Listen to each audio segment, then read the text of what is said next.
Misfit, frequently asked questions. Hey everybody, welcome to Frequently Asked Questions with Seth and Drew. We are addressing most of the questions we see daily coming to us, typically from the blog comment section, but also from social media posts and things like that. So we're going to spend the next few minutes talking about the most common topics and our best generalized answers to hopefully steer you guys in the right direction. So our first topic we're going to bring up is the topic of remote coaching and affiliate programming. So I'm going to throw a few questions here at Drew, and he'll kind of sum these up for you. So the main questions we get, Drew, are: how do I apply? How much does it cost? Can I pay monthly for my remote coaching? And who am I going to get as a coach, or who are the coaches that actually write the programming and make the adjustments? So first question, how do you apply? MisfitAthletics.com. Up at the top, there is a remote coaching tab. Click the tab. You'll be able to download a PDF. Fill in your answers, resave it, send it to me, coach@misfitathletics.com, and that kind of starts to get the ball rolling. All prices are at misfitgear.com. There are different packages for different affiliate programs, whether you do competitor programming, warm-ups, all these different things. And then the pricing, I guess, for the remote coaching leads into the next question. For your very first payment with us, you have to sign up for either 6 or 12 months.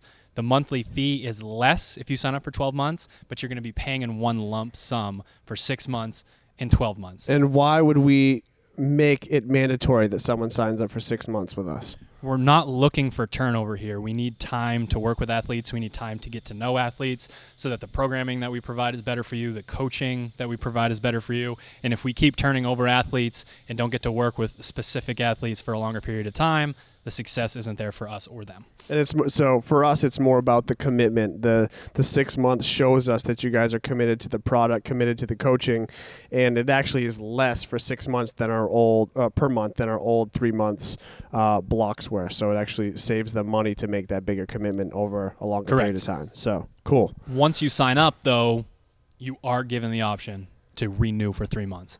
Right. Once you provide that commitment, you go through, you say, guys, I can afford a little bit more per month, but I can't afford the lump sum. I want to go with 3 months. So that is an option for you.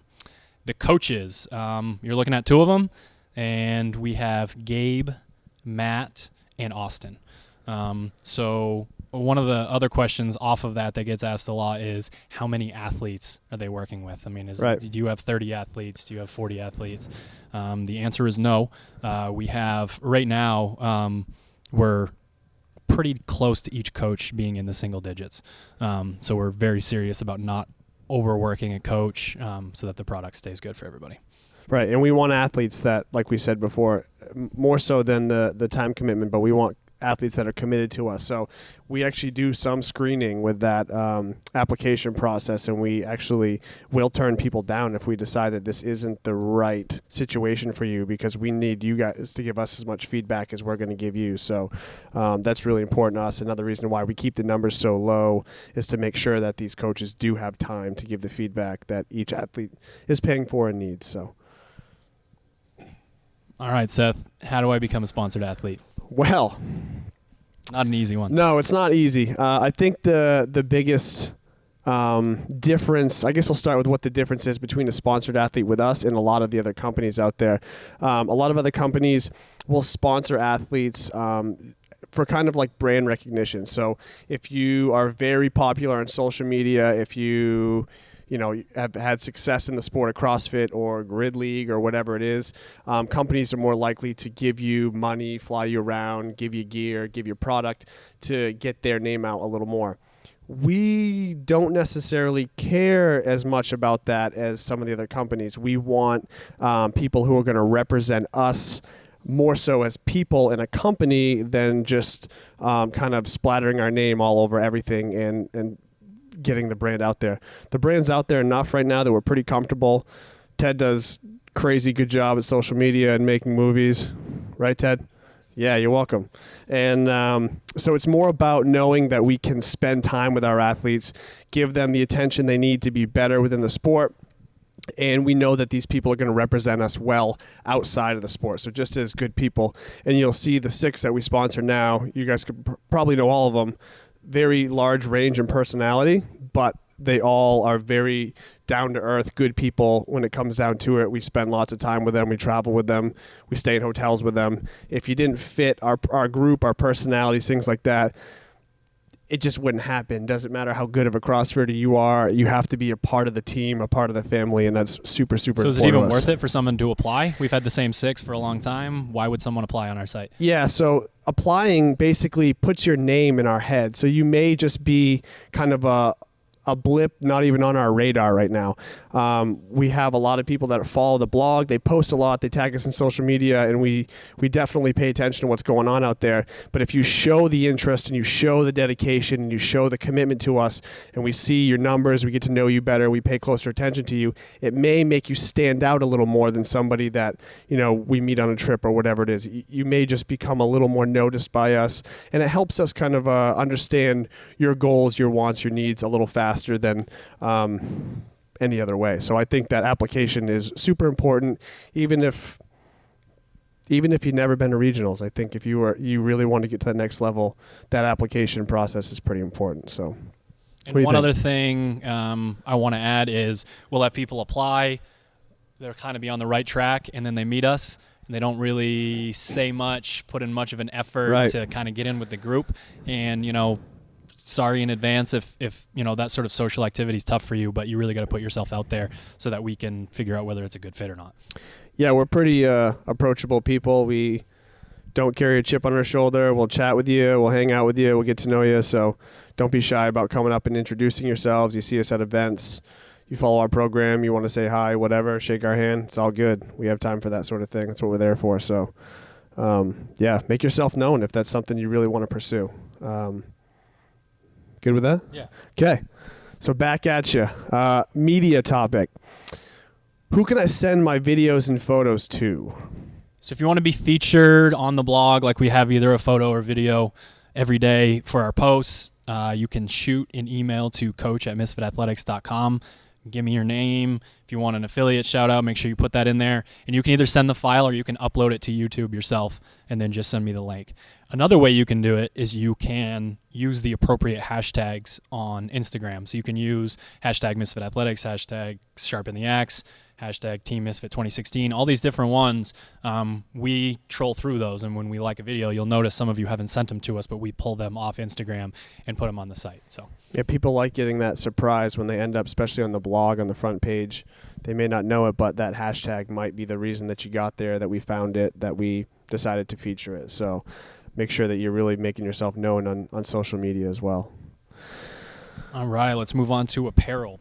If I have a question about my shipping, my order's wrong, or I want a different size, or I want some inventory, who do I contact? Yeah, so we have 2 people that are in charge of about 95% of the apparel stuff. One is Ted. Hi again, Ted. There he is. Ted is your man as far as knowing whether designs are coming back, refeaturing certain products we've had before, if we're out of a size, when we expect the size to be back in stock, if we expect the size to be back in stock. Anything like that can be sent to, any question can be sent to ted@misfitathletics.com. Any order issues, good or bad, good feedback, got the wrong size, you love the product, you want more, whatever it is, you can send all your order inquiries to gabe@misfitathletics.com, and Gabe will take care of you. Ted will take care of you. You'll be all set. And if you get your confirmation email and you have a question about that, you can actually just click reply to that email, and that'll be sent to Gabe directly. Right. So that's easy. A lot of those emails you can't reply to, but with us, you can. Oh. Wow. All right. Kind of a in-depth topic coming, and there's a lot of different angles to attack this, but training camps in general. A lot of demand for them. How does someone get to host a training camp? Who's the camp for? What's the goal for the camp? What kind of athlete should attend? And what's the format and schedule of camps? I'll try to keep it as short as possible. Host a camp is one of the menu items on our site. You click that, you fill it out. That comes to us and gives us some information on you, kind of puts you on the list. Camp is for everyone, really. I mean, when we first started, I would say that we probably wrote it a little bit more for either competitive athletes or coaches. but it's developed into a lot more than that, and it's really become something where because we break up into groups, we have a group that's just working on kipping, and then all the way across the gym there's a group working on high sets of muscle ups. So if you want to learn from us, if you want to meet us, if you want to become more of a part of the family, and you want to really know what we're doing, why we're doing it, all these different things, get yourself to a camp. Your skill level does not matter at all. Yeah, and I'll add to that. The reason we created camps is because we trained a few years ago high-level athletes that still didn't move that well, but were having some success in the sport, which we see all the time, is now going away if you don't move well. So we actually focus on the basics at camp. We break things down for people and explain how the little nuances make a huge difference in their movements. So if we're breaking it down for regionals or games athletes, well, guess what? The beginner gets that same experience, and then they don't form the bad habits that the higher level athletes have formed. So really the whole group can mingle together and learn at the same time, and you'd be surprised. Sometimes the games athletes learn more than the beginners do, and the beginners have been taught by really experienced coaches, and they get some good stuff out of it. But I mean, it's really a mixed bag. It's for everybody for sure. The last question, and people are probably going to be mad that we're referencing this at the very end of this video. Maybe we'll tell you where it shows up in the video. What is the format and schedule of camp? Camp is Friday evening, Saturday from roughly 10 a.m. to 4 p.m., and then Sunday 9 a.m. to about 3 p.m. Yep. Friday night, you're Olympic weightlifting, so people want to know whether they should follow the site or not. You're going to be going heavy on Friday night. So the rest of that is kind of your decision. You'll be doing 2 workouts on Saturday, 2 workouts on Sunday, and you have lunch breaks on both days where you can go get yourself some lunch, or you can jump in with the guys in their training. Saturday is gymnastics focused, and Sunday is kind of the mixed bag of CrossFit. So, yeah. So, all right. That's our question and answer session for now. If you guys have any more questions, fire them off in the comments. We'll continue to make videos for you guys and hopefully answer your questions. Thanks for watching.